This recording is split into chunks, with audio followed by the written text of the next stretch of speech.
नमस्कार मंडळी, वाजले 11:30-12 वाजले. तर आपण सकाळी 9 वाजता शेतामध्ये आलो तो वैरण तोडायला.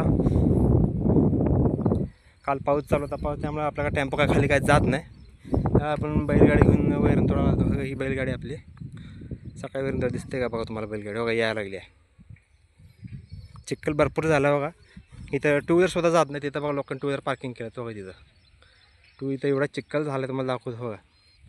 सगळ्या रस्त्याने चिखल पावसाचे पाणी साठल्यामुळं शेतकऱ्याला ज्याच्याकडं जनावर आहे त्याला पावसामध्ये खूप त्रास सहन करावा लागतो जनावरांच्या नेण्यासाठी. बैलाला सुद्धा ताकद लावावं लागली. आणि चिखल गाडी लोड असल्यामुळं आणि चिखल असल्यामुळं पायाला ग्रीप भेटत नाही आहे. बघा, जे दूध उत्पादक आहेत त्यांच्याकडे जनावर आहेत त्यांना हा त्रास दर पावसात सहन करावा लागतो. बघा, तर तुमच्या पण भागात बघा, मला सांगा मित्रांनो किती पाऊस झाला आहे, कसा पाऊस झाला आहे कमेंट करून सांगा आम्हाला. तुमचा पण शेत रस्ता जर असेल तर ते पण असं सांगा. हा बघा, हे आमचं शेत आहे इथं. बघा बैल थांबत यायला लागली इथं. बघा थांबत बैल यायला लागली इथं.